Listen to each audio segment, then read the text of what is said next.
નમસ્કાર, હું એડવોકેટ ઇમ્તિયાઝ બોલું છું.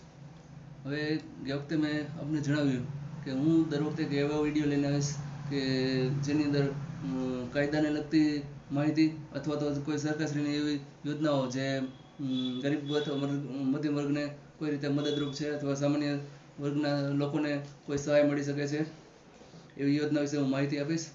હવે આજે હું જે એક એવો જ વિષય છે, એક યોજના છે સરકારશ્રીની કુંવરબાઈનું મામેરું યોજના. ઘણા બધાને આ યોજના વિશે જાણે છે, ઘણા નથી જાણતા. એટલે જે નથી જાણતા એના માટે આ વિડીયો છે. તો આ વિડીયો ચોક્કસ આખો જોજો, તમને આમાંથી ઘણું જાણવા મળશે. અને જો તમારે તમને એ કેટેગરીમાં આવતા હો તો આ યોજનાનો લાભ તમે લઈ શકો છો. તો હવે હું યોજના વિશે કહું તો કુંવરબાઈનું મામેરું યોજના એ ગુજરાત સરકાર દ્વારા આર્થિક અને નબળા વર્ગના પરિવારની દીકરીઓના લગ્ન સમયે આર્થિક સહાય પૂરી પાડવા માટે શરૂ કરવામાં આવેલી એક યોજના છે. આ યોજનાનો મુખ્ય હેતુ દીકરીઓના જન્મને પ્રોત્સાહન આપવું, બાળ લગ્ન અટકાવવા અને ગરીબ પરિવારોને લગ્નના ખર્ચમાં મદદ કરવી એ તેનો મુખ્ય ઉદ્દેશ છે.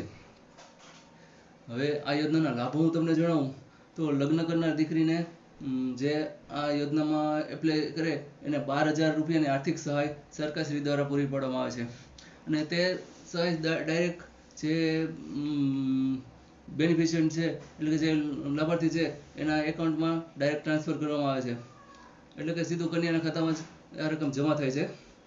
આ ઉપરાંત આ રકમનો ઉપયોગ જે ખર્ચો થયો છે, જે દાખલા તરીકે લગ્ન માટે જરૂરી વસ્તુઓ, કપડાં, ઘરેણાં, ઘર વપરાશની વસ્તુઓ એ ખરીદીમાં આ યોજનામાં જે કાંઈ ખર્ચો થયો છે એના વળતર તરીકે આ યોજના એક ગરીબ વર્ગને જે ટેકો પૂરો પાડે છે.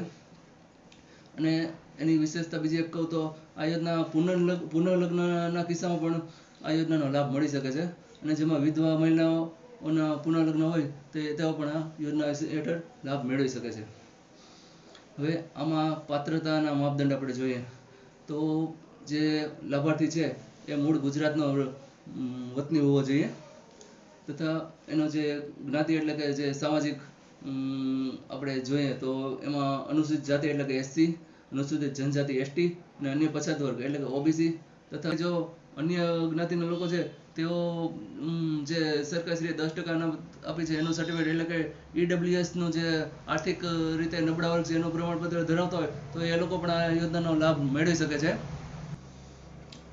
હવે આવકની મર્યાદા જોઈએ તો ગ્રામ્ય વિસ્તારમાં વાર્ષિક આવક રૂપિયા 1,20,000 અને જો શહેરી વિસ્તારમાં રહેતા હો તો 1,50,000 સુધીની વાર્ષિક આવક આપણી હોય તે લોકો આ યોજનાનો લાભ મેળવી શકે છે.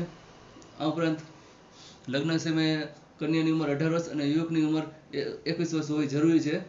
લાભની મર્યાદા જોઈએ તો એક પરિવારની મહત્તમ 2 પુખ્ત વયની દીકરીઓને આ યોજનાનો લાભ મળી શકે છે. સમય મર્યાદા લગ્નના 2 વર્ષની અંદર ગમે ત્યારે તમે આ યોજનાનો એપ્લાય કરી શકો છો અને લાભ મેળવી શકો છો.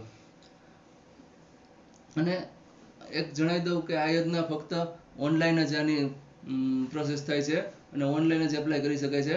એટલે જે લોકો ઓનલાઈન ફોર્મ ભરવા માંગતા હોય એ અમારા નીચે આપેલા મોબાઈલ નંબર પર અમારો સંપર્ક કરે કોઈ પણ સમયે. અને કોઈ પણ જો આ યોજના વિશે વધુ માહિતી જોતી હોય તો પણ તમે અમારો કોન્ટેક્ટ કરી શકો છો. આભાર. Thank you.